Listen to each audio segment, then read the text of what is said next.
আসসালামু আলাইকুম রহমতুল্লাহ। সম্মানিত ভিউয়ার্স, একটি আন্তর্জাতিক এবং গুরুত্বপূর্ণ বিষয় নিয়ে কথা বলবো। আমাদের পার্শ্ববর্তী দেশ, ভৌগোলিক দিক দিয়ে খুবই গুরুত্বপূর্ণ একটি দেশ মিয়ানমার বা বার্মা। ভারত আমাদের পার্শ্ববর্তী দেশ, অনেক বড় দেশ।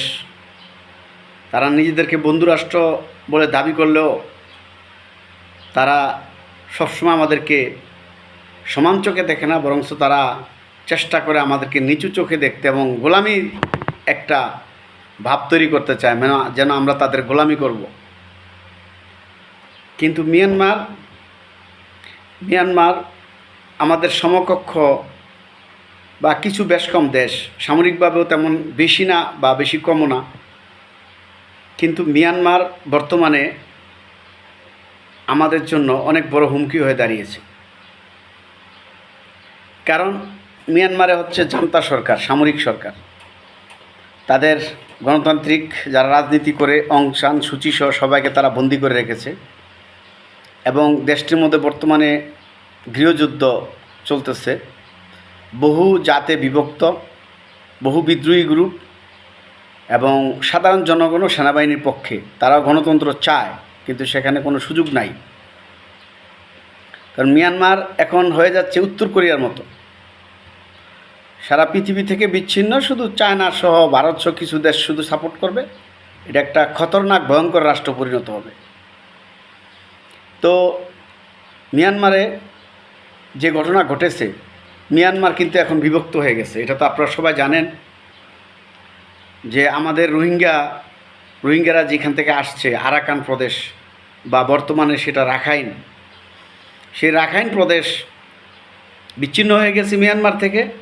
এবং আরাকান আর্মি নামে তারা একটি বাহিনী, সেটা আগেও ছিল, 10-15 বছর আগেই সেটা প্রতিষ্ঠিত হয়েছে।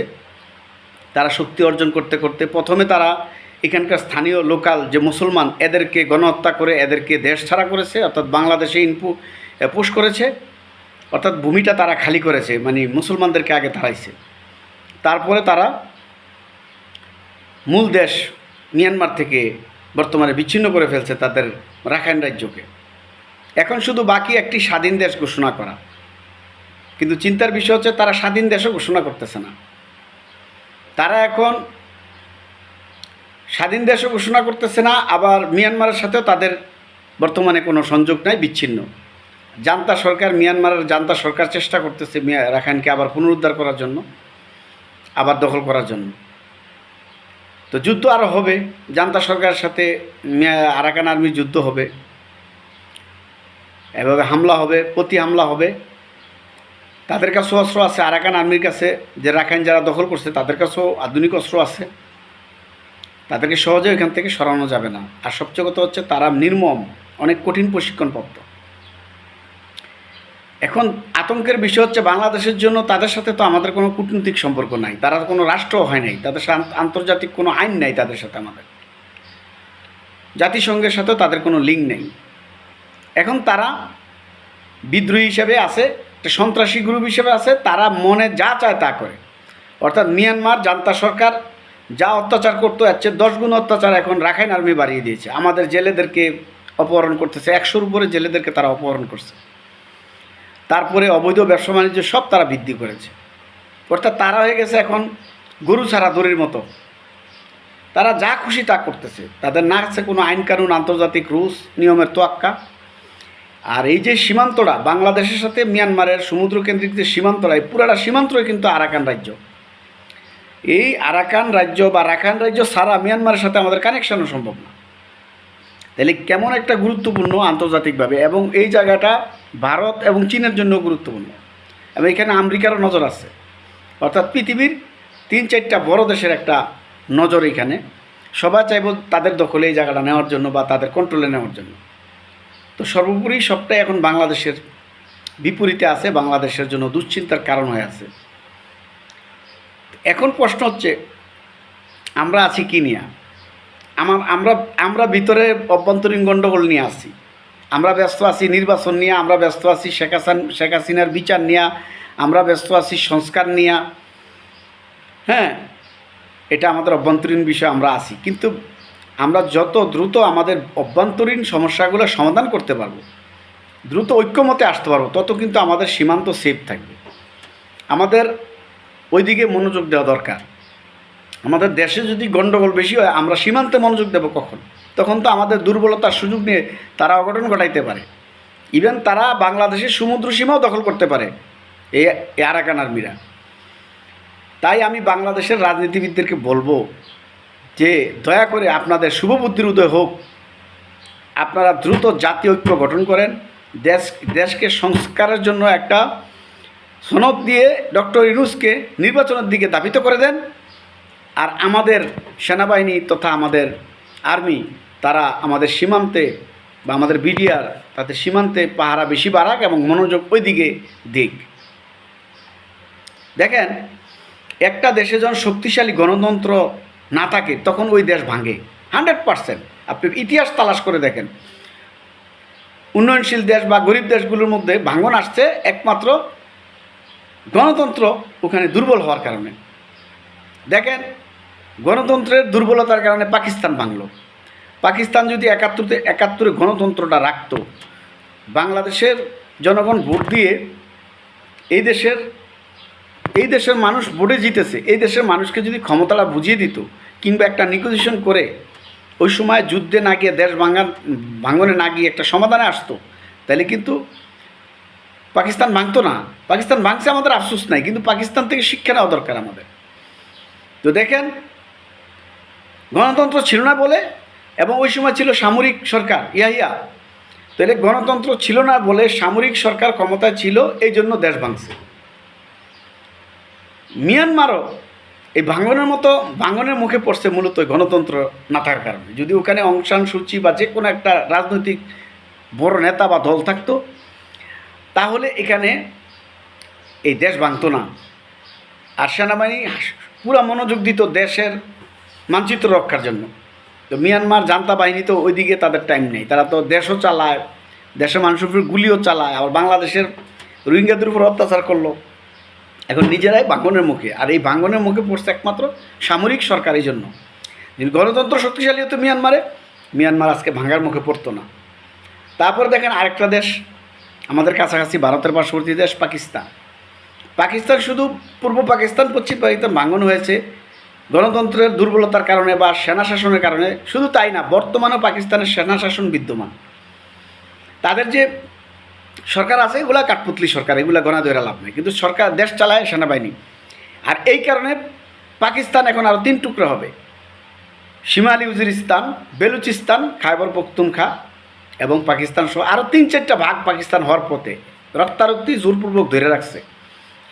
মিয়ানমার যেমন তাদের আরাকান রাজ্যকে হারিয়েছে সাম্প্রতিক, তেমনভাবে পাকিস্তান ও বেলুচিস্তানকে অলরেডি হারাইয়া বসছে।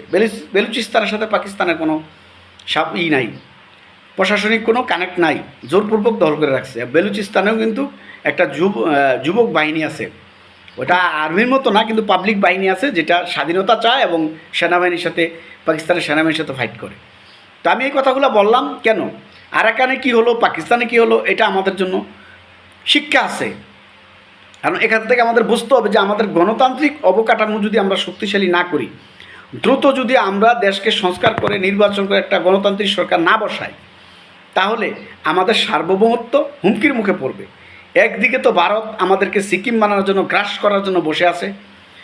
ভারতের বর্তমানে তার চতুর্পাশে যে 8-10টা রাষ্ট্র আছে বা 6-7টা রাষ্ট্র আছে, সবচেয়ে বেশি ভারতের নজর আমাদের দিকে, মানে সব নজর একদিকে, ভারতের একলা নজর আমাদের দিকে, শুধু আমাদেরকে কীভাবে গিলে খাবে ওই আশায় আছে।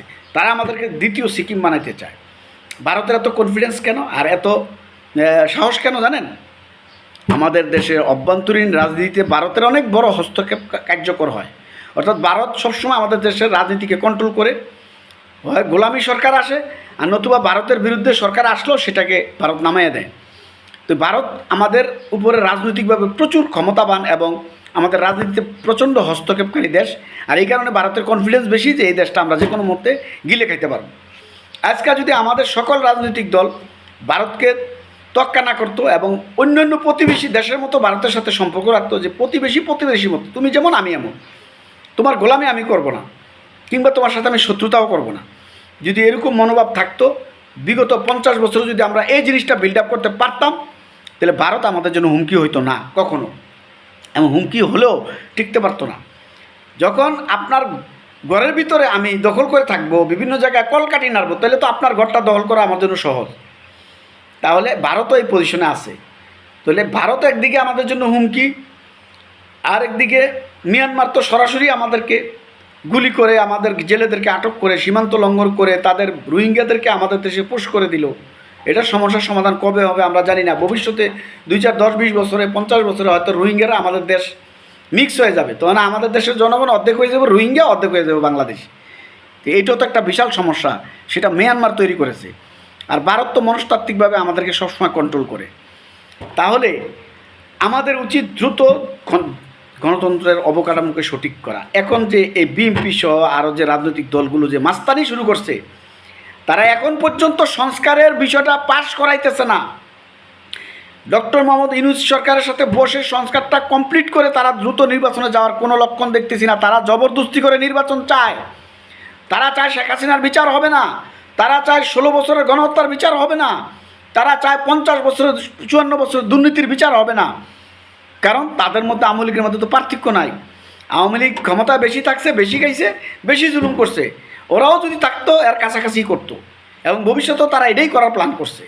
আর যত দুষ্টু লোক আওয়ামী লীগ ছিল সব লোক বিএনপিতে এখন জয়েন করছে, মিলে মিশে একাকার হয়ে গেছে। এখন বাংলাদেশ হচ্ছে আওয়ামী লীগ বিএনপির দুষ্টু লোকে মিক্স হয়ে একটা জালিম অপশক্তি বাংলাদেশে আকাশে ভর করেছে। এখনও হুঁশে ফিরে আসুন, আমাদের বাহিনীগুলোকে রিফর্ম করে দ্রুত তাদেরকে সীমান্তে প্রেরণ করুন, এবং আপনারা দেশকে সংস্কার করে সকল দুর্নীতি গণহত্যার বিচার করে দেশকে একটা সুন্দর মডেল পর্যায়ে দাঁড় করিয়ে দেশের অর্থনীতির জন্য প্রবাসীদের উপরে নির্ভর করুন, এবং প্লাস আমাদের গার্মেন্টস শিল্পকে আরও উন্নত করুন। কারণ রাজনৈতিক স্থিতিশীলতা না থাকলে গার্মেন্টসেও বসে যাবে, বৈদেশিক অর্ডার কম আসবে, এবং বিদেশে শ্রম রপ্তানিও কমে যাবে, অর্থাৎ প্রবাসীদের আয়ও কমে যাবে। আপনারা ওই দুইটার দিকে নজর দিন, যে দুইটার দিয়ে আমাদের অর্থনীতি টিকে আছে, আর দ্রুত দেশটাকে ঠিক করুন। তো আমাদের জনগণদের এটাই বলা উচিত যে দ্রুত আমাদের দেশের অভ্যন্তরীণ বিষয়গুলো সেটেল করুন এবং সীমান্তকে মজবুত করুন, কারণ শত্রুরা এগিয়ে আসছে। মিয়ানমারের রাখাইন বাহিনী যে কোনো মুহূর্তে কিছু করতে পারে, এমন কিছু করবে যে আন্তর্জাতিক কোনো সমর্থনও পাবেন না, কোনো সমাধানও পাবেন না।